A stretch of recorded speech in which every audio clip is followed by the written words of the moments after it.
Bonsoir à toutes et à tous. Nous allons voir ce soir, Be'ez Hashem, Parashat Sarah.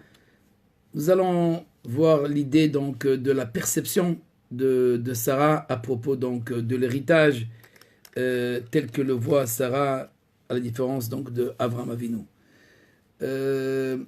Avant donc de commencer de parler directement donc de Sarah, qui est donc on va parler de la personnalité de Sarah un petit peu, parce qu'on a déjà, dans nos anciens cours, on a déjà expliqué donc la grandeur, la personnalité exceptionnelle de cette femme exceptionnelle qui s'appelle donc Sarah, cette première matriarche d'Israël.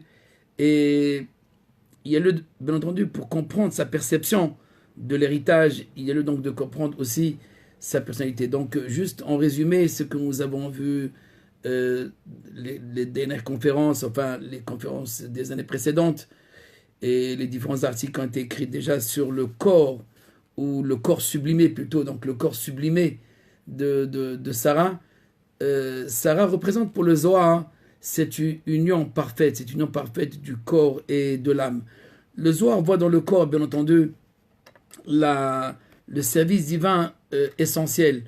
Bien sûr, sans l'âme, le corps est inanimé, le corps n'a aucune signification. Mais au fait, le corps, avec ce contact de l'âme, peut atteindre, bien entendu, les niveaux les plus exceptionnels. On peut dire, avec le Zohar dans Midrash Ane'elam, la page 115 de Bereshit, que la perfection, elle ne dépend pas donc de l'esprit de l'homme, de l'âme divine, je dirais, mais de ce que l'homme a fait de son corps. Qu'est-ce que l'homme a fait de son corps? Parce que, bien entendu, l'âme humaine, l'âme divine, l'âme exceptionnelle qui permet à l'homme donc de s'élever, elle ne peut pas s'élever, elle ne peut rien faire sans le Kéli, sans le réceptacle. Vous pouvez mettre les meilleurs grains du monde, mais dans un pot de terre, un pot donc, qui n'est pas adéquat, qui est petit, qui n'est pas bien placé, bien orienté, etc., il sortira rien du tout. Ou s'il en sort, il sortira d'errance. Ceci dit que le corps, il peut être considéré comme un keli, c'est-à-dire comme un réceptacle, mais le véritable travail de l'homme, c'est justement de savoir maîtriser ce réceptacle, de savoir l'orienter, lui donner une direction par rapport donc à cette union avec l'âme. Sarah, comme nous avons vu, représente cette ligature d'Isaac. Cette ligature d'Isaac qui correspond à cette union du corps et de l'âme, cette symbiose du corps et de l'âme. Donc Sarah aussi exprime ce qu'on appelle le tikkun, la réparation de Shvirat HaKelim, de la brisure des vases.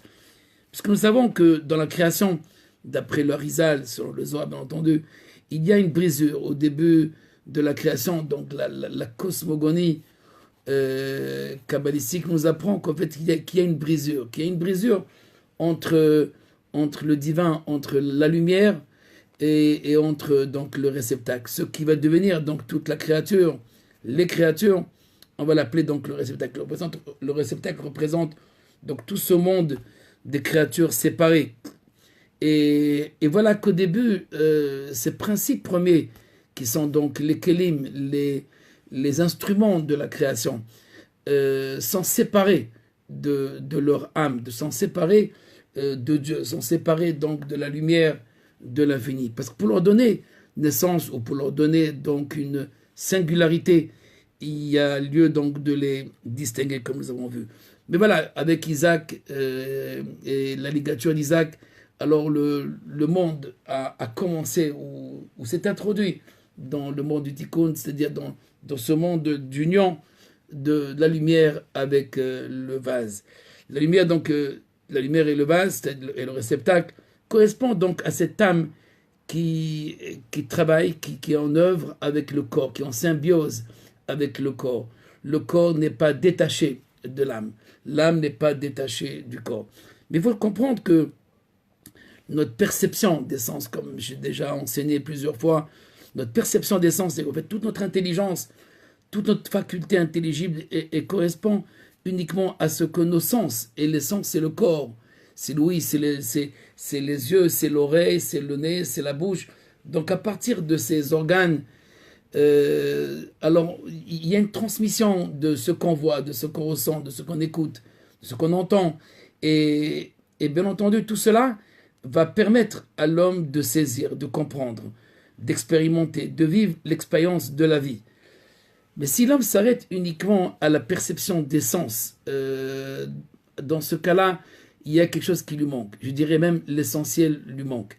S'il n'ajoute pas ce vecteur de l'infini, donc de l'âme divine qui correspond donc à l'infini, qui n'est pas là pour une période seulement, qu'il est là pour commencer une période, et après donc aller et se diriger vers ce monde infini. Sarah, en étant dans ce monde déjà, alors elle vivait donc ce monde de l'infini. C'est pour ça que lorsque Dieu envoie le message de la naissance d'Isaac, alors on voit Sarah, c'est pas qu'elle n'est pas contente, mais elle se dit, Haré Beloté est allé Edna après ma vieillesse, maintenant je suis vieille, alors est-ce que je veux ressentir encore un plaisir, à savoir, il n'y a plus cette envie de l'enfantement. Pour Sarah, ça ne la dérange pas. Alors que, d'après nos maîtres, une femme qui n'a pas d'enfant, alors elle est considérée comme une femme morte. Mais non, pas tout à fait pour Sarah. Parce que Sarah, elle voit dans la relation avec Dieu, dans cette relation avec l'infini, une continuité permanente. Bien sûr, pour la majorité des hommes, des humains, alors les enfants leur permettent de leur donner un sens. Mais il y a un sens sans l'enfantement, sans l'engendrement. Par soi-même, on peut donner un sens à notre vie, par cette relation avec cet infini, avec la relation avec son âme.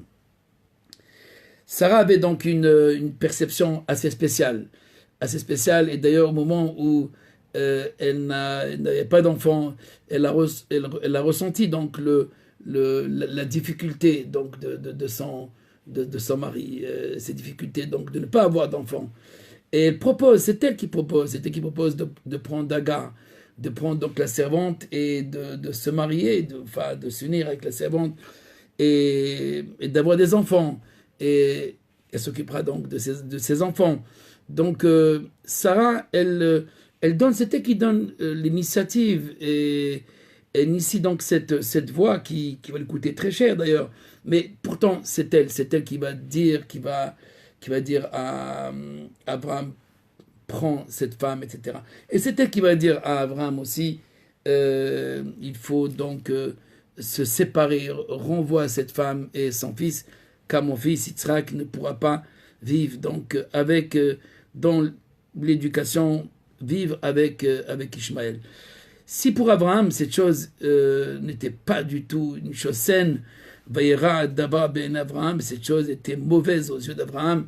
Donc Abraham, l'humaniste, l'universel, ne peut pas accepter telle chose. Abraham qui voit donc le monde à une vision donc globale et universelle et l'amour de l'humain. Quant à Sarah, elle, sa vision, elle est dans une autre définition.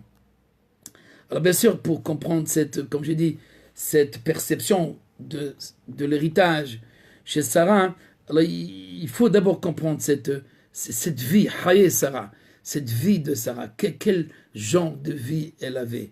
Alors chez Sarah, il n'y a pas donc de changement, 7 ans, 20 ans, 100 ans, etc.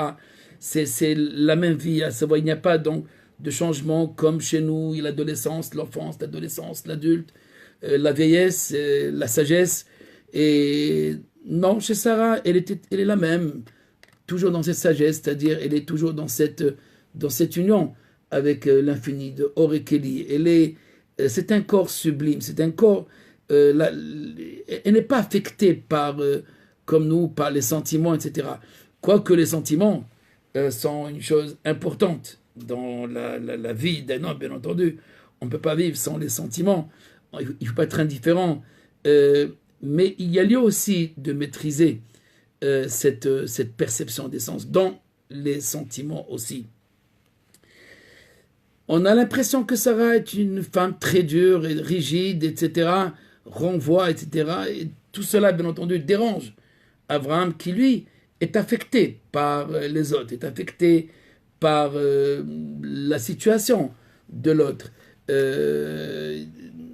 Il faut dire que Sarah aussi, elle est affectée, parce que c'est Sarah qui donne, qui dit, qui ordonne, et qui donne, qui dit à son mari l'idée donc de se marier avec Agar. Cependant, d'après nos maîtres, quand Abraham va arriver voir donc Sarah, il la trouve donc morte sur son lit et souriante, et il comprend donc à qui il a eu affaire toute sa vie. Comme si pour aimer quelqu'un, il faut attendre qu'il meure. Et voilà, et Sarah est morte, et Abraham prend conscience que, comme nous l'avons déjà étudié, que son maître, son véritable maître dans ce monde était sa femme. Sa femme, c'est elle qui l'a conduit, c'est elle qui donc l'a amené à ce qu'il est arrivé, c'est-à-dire à la ligature d'Isaac. Et sans cela, il n'aurait pas pu arriver. Il était dans ses calculs, dans ses différents calculs, à savoir dans ses sentiments, dans sa logique à lui. Et ces grandes questions sur Dieu, sur la direction divine, Abraham ne se pose plus ces questions-là après la ligature d'Isaac, comme nous avons vu. Ceci dit que il apprend de Sarah quelque chose. Qu'est-ce qu'il apprend? D'après nos maîtres, dans son oraison funèbre, lorsque Abraham va parler donc de la grandeur de sa femme, alors il va se rendre compte que cette femme, non seulement qui lui a donné un sens à sa vie, mais qui l'a élevé au rang où il se trouve maintenant, à savoir le niveau d'Abraham qu'il a atteint avec la ligature d'Isaac, et elle est uniquement grâce à sa femme. Sans elle, il n'aurait jamais pu atteindre ce niveau exceptionnel. Et comment Abraham apprend cela? Par le corps de Sarah. Sarah ne parle plus, elle est là, étalée devant lui, mais il voit ce corps qui n'est pas contaminé, ce corps qui n'est pas détérioré, ce corps qui sourit, ce corps qui dit beaucoup, ce silence qui dit tout. Et nos maîtres disent que Batisrak de Maharon, tout ce passage de Michelet des Proverbes, où elle sourit le dernier jour de sa vie, ça correspond donc à cette Sarah. La mort, pour elle, donc, ne signifie pas la fin. C'est pas une, je dirais, ni une fin ni une finalité. Pour Sarah, c'est un commencement de quelque chose de nouveau. Cette continuité, 7 ans, 20 ans, 100 ans, 127 ans, etc. Et après 200, 300 ans, je dirais, on ira 1000 ans plus tard, c'est toujours la même Sarah. C'est-à-dire, c'est notre situation à nous. Le corps qui atteint la perfection, à savoir le corps qui atteint cette union, cette symbiose avec l'âme, où il fonctionne et il est animé par l'infini, par l'âme divine, l'union la lumière et du vase, du corps et de l'âme, c'est notre situation. Mais après la résurrection, d'après les kabbalistes, donc après la résurrection des morts, il y a cette idée d'union du corps et de l'âme, où le corps n'est plus contaminé, le corps n'est plus affecté, et il vit donc cette ligne cette voie donc de l'infini. Et lui aussi devient infini, alors que pour le moment, notre vision du corps, c'est quelque chose qui est voué à la perdition. Donc poussière tu étais, poussière tu deviendras, afarata belafartachou, tu reviendras, tu retourneras donc à cette poussière. Non, on ne retourne pas à la poussière. Peut-être oui, la matière, elle va retourner à la poussière, mais la reconstitution du corps dans son état sublime, dans son état primordial, où cette vision du corps idéal que Sarah représente, qui a permis à Sarah de voir ce que son mari ne voit pas. La vision de Sarah, donc, elle est exceptionnelle. Elle voit ce que les autres ne voient pas. Beaucoup donc d'enseignements peuvent nous montrer, mais je m'arrêtais justement juste à ce midrash-là que j'ai déjà ramené dans d'autres conférences. Darshat Semer Opishtim, Vatas Reves Kapea, elle a discerné. C'est un passage donc des Proverbes de Michelet, donc du roi Salomon. Et elle a discerné entre la laine et le lin. Et le Harizad expliquait cette phrase. Elle a discerné la laine et le lin même si la laine et le lin correspondent donc à deux matières qui ressemblent, bien entendu à la vision première. Donc au niveau de notre vision, c'est la même chose, ou presque. Peut-être le lin est plus solide que la laine, oui. Mais l'Arizal nous dit que le lin et la laine correspondent à ces deux enfants d'Abraham. Aux enfants d'Abraham. Au lin, c'est-à-dire à Ishmaël, c'est le lin qui correspond au lin, et la laine qui correspond donc à Isaac.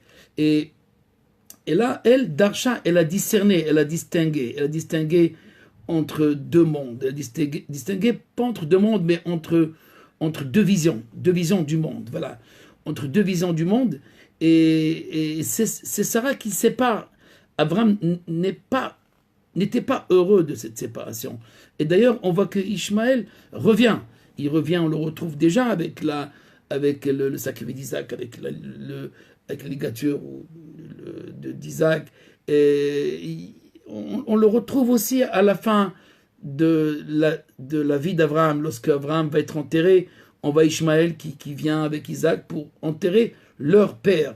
Et donc, cette idée de Darshat, Semer ou Pishtim, Sarah qui sépare le lin et la laine, pour l'Arizal, c'est une séparation de ces deux visions du monde, de ces deux personnes. Le lin et la laine, d'une part, le lin Ishmaël, et Yitzhak, Isaac, donc pour la laine. Et même si Ishmaël revient donc après la mort d'Abraham pour s'occuper de son enterrement avec son frère Isaac, cependant, il y a un renouvellement, et on l'espère, ce renouvellement de la relation d'Ishmaël et Isaac avec la mort d'Abraham. Il ne s'agit pas seulement donc de l'amour ou l'honneur qu'on doit partager à son père lors d'un enterrement, mais il y a bien entendu quelque chose un dénominateur commun entre les frères qui sont déchirés par les mères. Donc ils sont déchirés. Yitzhak, sa maman c'est Sarah, Hagar c'est Ishmaël, et voilà, il y a quelque chose dans cet héritage. Pourquoi donc elle veut les séparer? Pourquoi Sarah demande de séparer ses enfants? Au fait, elle veut garder un héritage pour son fils. Mais de quel héritage s'agit-il?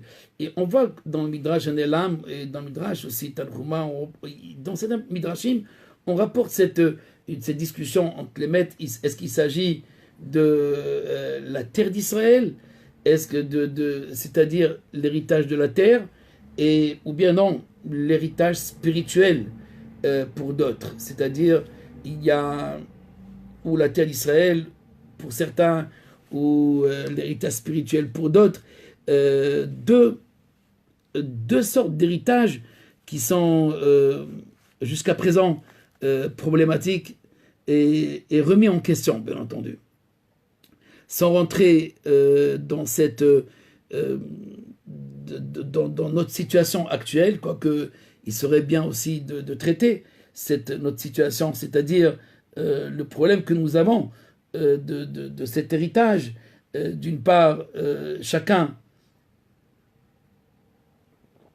proclame le droit donc à cet héritage, mais il faut savoir que Abraham Avinu, avant sa mort, déjà a partagé l'héritage avec tous ses enfants. Il avait d'autres enfants aussi, Apilakshim, donc il avait des concubines après la mort de Sarah. Il a pris d'autres femmes et il a eu d'autres enfants d'après la Torah. Et ça peut être les Brahman, Abraham, comme Adama, toutes les familles de la terre seront bénies par la descendance d'Abraham. Donc Abraham a cette perception, cette vision universelle, et qui veut donc que tout le monde soit là, que tout le monde puisse vivre cette ardou, cette unité, non pas seulement le peuple d'Israël tout seul, mais avec les autres. Pour Sarah, il y a un moment où il faut donc singulariser, distinguer Darsha, Darsha Tsemerubishtim. Il y a lieu donc de séparer. Il y a lieu donc de séparer. Il y a lieu donc de vivre d'une manière séparée. Et après, bien entendu, il y a un moment avec Salomon où il y a le début de ce retour avec la nation. Mais on le voit déjà avec Matan Torah, lorsque le peuple d'Israël a été soudé. Il fallait d'abord souder et réunir le peuple d'Israël comme une sorte de hibour, de gestation au sein de l'Égypte.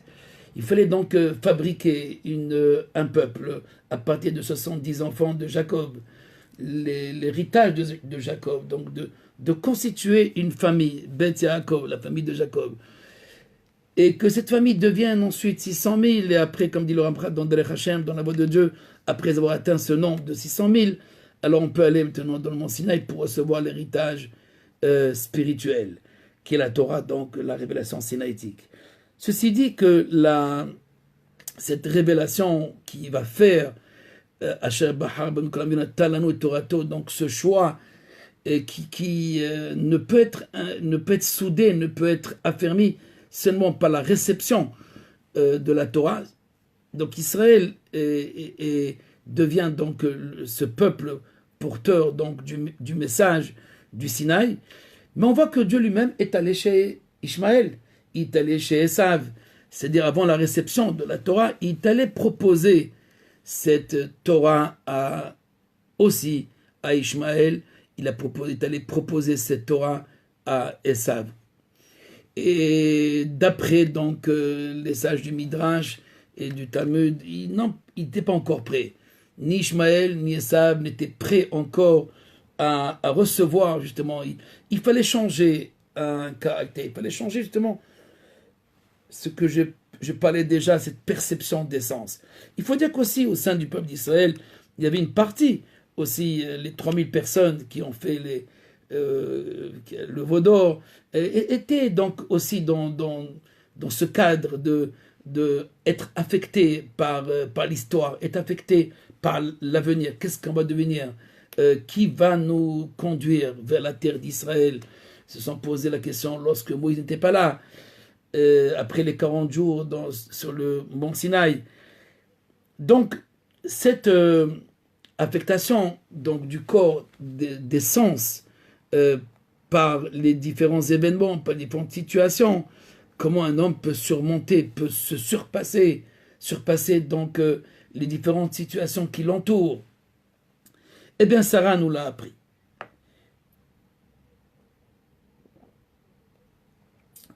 On voit Sarah, notre matriarche Sarah, comme une femme qui n'a pas de sentiments.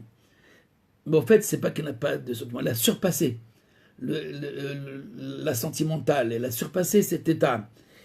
Et elle a intégré, bien sûr, cet état, puisque elle comprend le sentiment de l'autre aussi. Elle dit à son mari, prends cette femme. Qui est la femme qui va dire à son mari, prends cette femme pour faire des enfants dont tu as besoin, dont nous avons besoin, ou plutôt toi tu as besoin. Moi aussi j'ai besoin, mais pas tout à fait, c'est-à-dire qu'en fait je peux m'en passer. À savoir que Sarah, elle peut vivre une vie divine sans enfant. Elle peut vivre donc cette union avec Dieu sans enfant. Et d'ailleurs, le Zohar donne une importance exceptionnelle à cette phrase Vachem Pakad et Sarah. Et Vachem Pakad et Sarah, l'Éternel lui-même, Vadonai Pakad et Sarah, Vaya'as Adonai et Sarah, Kechol et Kemoshe.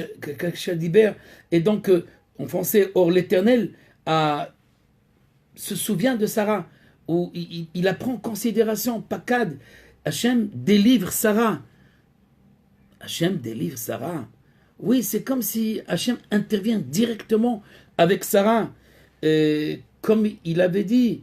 Et Hachem fit à Sarah, il fait quelque chose pour Sarah. Vaya'as, il fait quelque chose pour elle. Donc, même au niveau, le Zohar précise, même au niveau de la Asiya, même au niveau de l'action. Donc, Sarah ne vit pas seulement une vie divine, un niveau transcendantal, c'est-à-dire Dieu en haut. Non, elle le vit tous les jours, elle le vit avec, elle le vit donc chaque seconde, chaque instant. Donc sa perception, elle n'est pas d'un ordre, on m'a pris, qu'on peut considérer, on m'a volé ou la jalouse. Non, elle est loin de tout cela.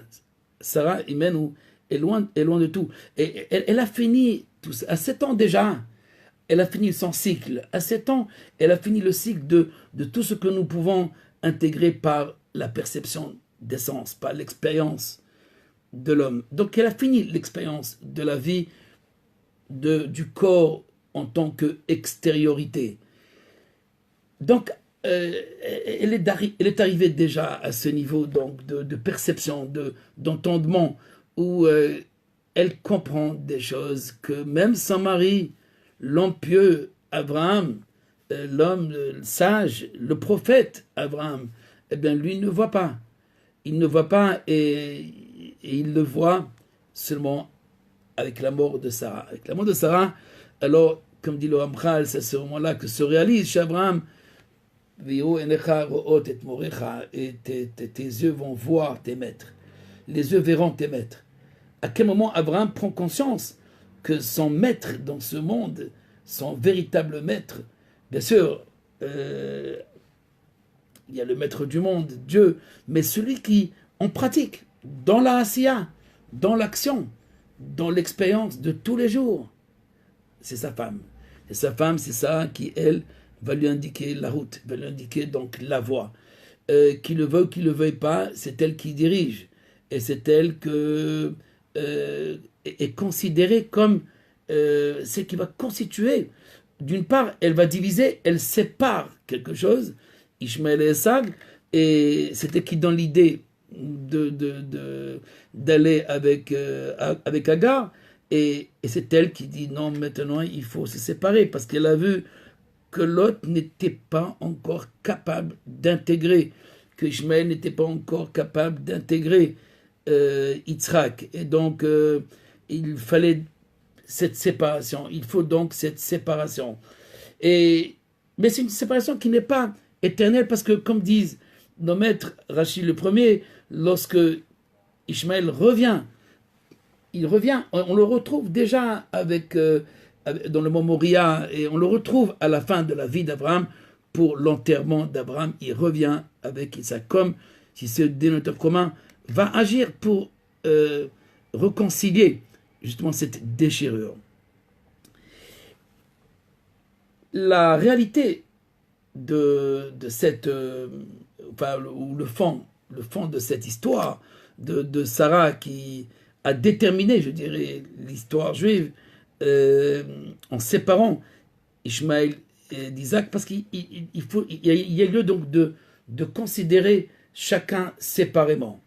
Et ensuite, s'il y a lieu d'unir, et alors il y a union d'une certaine manière, en gardant bien entendu chacun sa spécificité. Mais Sarah, elle, qui a vécu une vie non pas douloureuse, même si elle a vécu sans enfant la majeure partie de sa vie, et qui meurt sans la présence ni de son mari, ni celle de son fils unique, mais elle meurt avec Dieu. Et c'est ça, Vachem, Pakad et Sarah. Et le Zohar nous dit, va plus loin, Batamot Sarah Bekiat Arba, et Sarah est morte à Kiryat Arba. Le Zohar nous dit, Hebron, mais nous savons que Kiryat Arba c'est Hebron, et que Sarah est morte à Hebron. Mais au fait, pourquoi dire Kiryat Arba, la plaine des quatre, et Hebron, nous le savons déjà.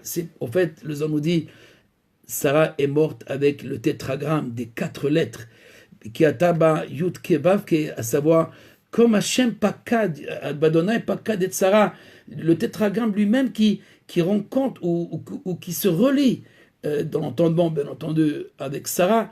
Et bien, dans la mort aussi, Dieu s'occupe directement de Sarah, par humilité ou par, je dirais, par la pudeur. Donc la Torah ne veut pas nous dire cette mort par le baiser, parce que nous savons que il y a cette mitat neshika, la mort par le baiser, où comme la présence divine vient, elle prend l'âme qui a été donc qui était donné à l'homme, elle vient reprendre cette âme. Tout ceci, bien entendu, lorsque l'homme a ce mérite, alors c'est la présence divine. Il n'y a pas d'ange de la mort, c'est la présence divine qui vient reprendre ce gage qui a été donné, octroyé au corps. Et là, Vachem Pakad et Sarah, Batamot Sarah Bekia Tarba, et Sarah, elle est morte avec Yud Kevavke, avec Dieu, avec Hachem, avec ces 4 lettres, tétragrammes. C'est très fort. Le Zohar précise qu'à aucune femme, aucune personne n'a été donnée, n'a été précisée donc telle précision à propos donc de sa mort. Et sa vie comme sa mort, la vie c'est sa mort c'est sa vie.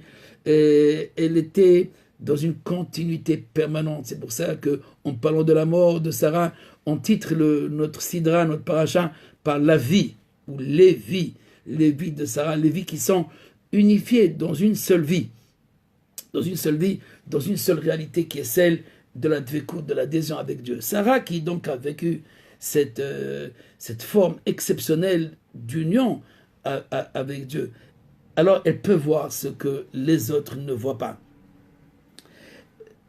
Aujourd'hui, bien entendu, il est difficile de comprendre cette personne de Sarah parce que nous ne sommes pas dans cet état d'union, de symbiose du corps et de l'âme. Et donc on ne peut pas comprendre la nécessité parfois de la séparation. Il y a dans un de ses ouvrages, le Ramak, Rabbi Moshe Cordovero, parle donc dans Sefer HaGirushin à propos donc du divorce ou des divorces. Rabbi Nachman aussi à sa manière a expliqué donc cette laïd bodédout, c'était seulement cette singularité, entre les guillemets, cet ascétisme qui n'est pas un ascétisme comme on retrouve dans d'autres traditions. Mais il s'agit donc de ne pas se laisser affecter, influencer par la perception des corps. En restant dans ce monde, en vivant dans ce monde, en vivant la matérialité. Il ne faut pas se vendre à la matérialité, il ne faut pas se vendre donc à l'extériorité, à la forme. Et donc, si on est affecté justement par cette perception des sens, c'est parce qu'on n'est pas uni à ce monde de l'infini, à ce rayon de l'infini. Le or et le keli sont séparés, la lumière et le bas sont séparés. Donc, il y a lieu de les unir. Mais ils seront unis à la fin. Oui, mais en attendant dans la vie, c'est parfois le corps qui nous ordonne de dormir, de manger, de chercher le plaisir. Et parfois, c'est l'âme aussi qui se réveille, qui suscite en nous un éveil de prier, de s'élever, de faire les bonnes actions, etc. Mais au fait, il ne faut pas vivre cette dichotomie. Sarah veut montrer justement que cette dichotomie, elle n'est pas saine. Elle peut... On va retrouver cette dichotomie aussi bien chez Esav et aussi bien chez Ishmaël. À savoir, il y a ce monde, il y a un autre monde. Non, il n'y a pas d'autre monde. Ce monde, c'est l'autre monde. Comme dit le Ramchal, ce monde, il se déshabille d'une forme, il s'habille d'une forme, pour le dire d'une manière un peu psychanalytique. Donc, il y a des consciences, on change de conscience, on passe d'une conscience à une autre conscience, et le monde évolue. Il y a ceux qui sont en retard, mais tout le monde doit évoluer et arriver à ce Olam Haba, à cette conscience d'union de l'éternité. Mais Sarah, elle était déjà dans cette voie de l'éternité. La mort ne lui fait pas peur. Le corps lui-même, ou le plaisir du corps, ce n'est pas qu'il n'est pas recherché. Il n'y a pas une abnégation, non, comme on peut le comprendre dans certains versets. Mais il y a surtout une intégration. Elle intègre le corps tel qu'il est, comme il est. Il n'y a pas besoin donc de faire des frioritures, il n'y a pas besoin de faire du show, il n'y a pas besoin de faire le make-up. Il y a une intégration du corps tel qu'il est. Parce que si le corps, bien sûr, il périt et tout doucement, il vieillit, il ne faut pas le lire sous forme de questionnement. Même en étant vieille, j'ai encore ce plaisir, j'ai encore ce désir, j'ai encore cette envie. C'est comme ça qu'il faut le lire d'après le Rekanati. C'est-à-dire que il y a une vie où le corps il ne vit pas les fluctuations du temps. À savoir que le corps, il vit l'éternité. C'est le Or et le Keli. C'est la lumière et le réceptacle. C'est l'âme divine et le corps. Et le corps sublimé, le corps qui n'est pas celui qui tombe en lambeaux, mais c'est le corps qui s'élève, jusqu'à, comme dit le Ramchal, devenir un avec l'âme.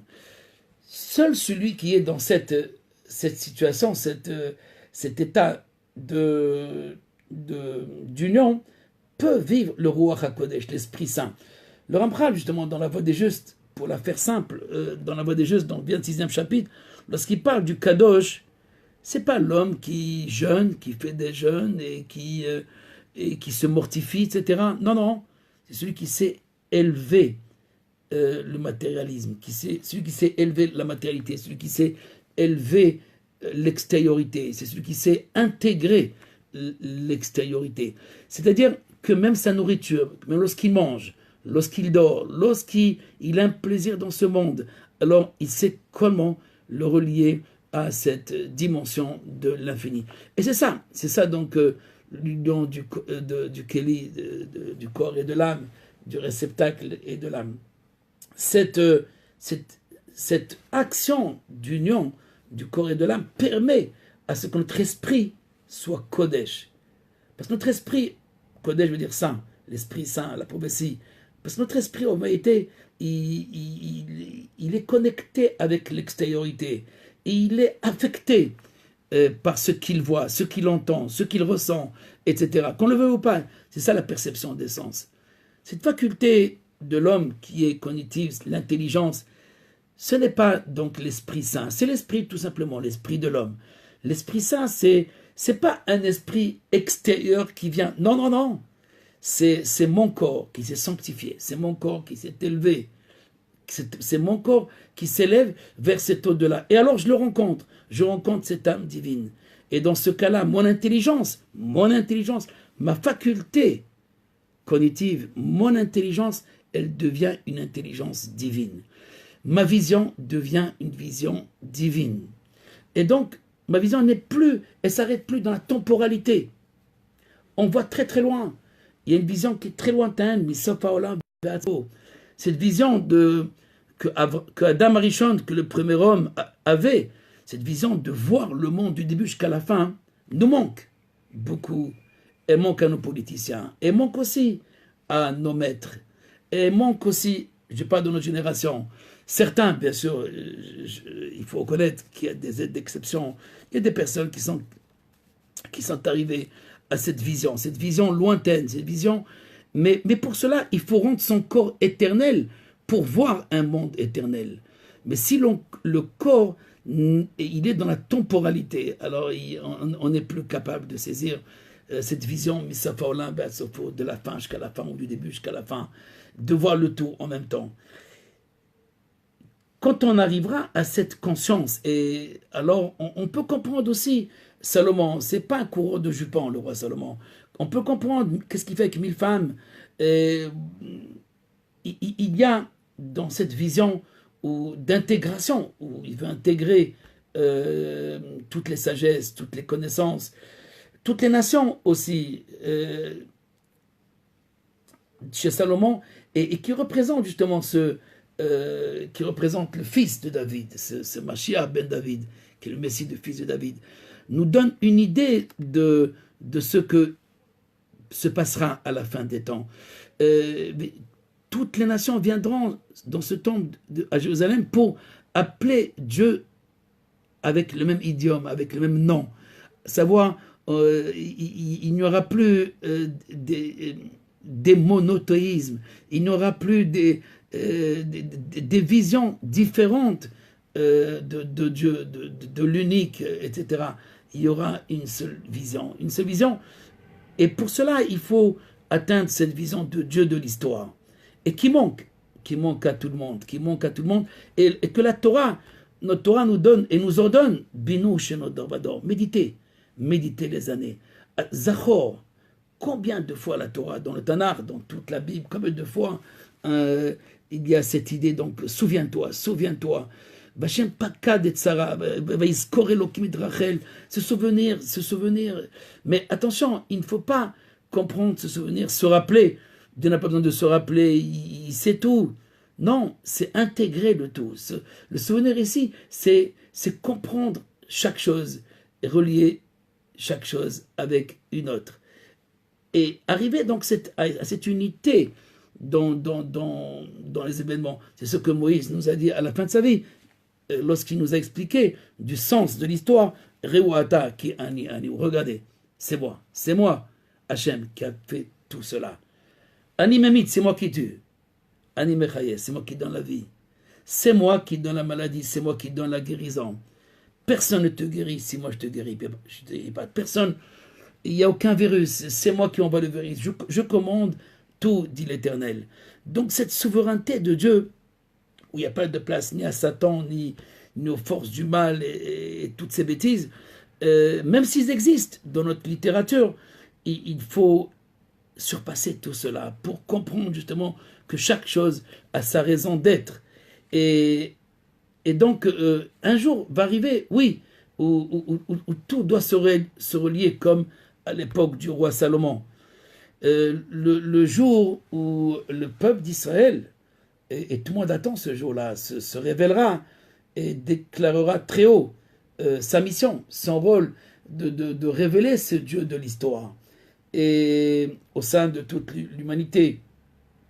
Alors, la Torah nous dit Ki orish goyim panecha v'irchavti et gevulecha lo yahmod ish et artsecha ba'alotra lirot et pene Adonai Elohecha shloshim shana, car je déposséderai les peuples à cause de toi et je reculerai ta frontière, à savoir, tu vas hériter, et cependant nul, même si tu arrives à cette terre où des gens habitaient cette terre, comme le Kenaani, le Hitti, le Périzi, le Yévosi, toutes ces nations.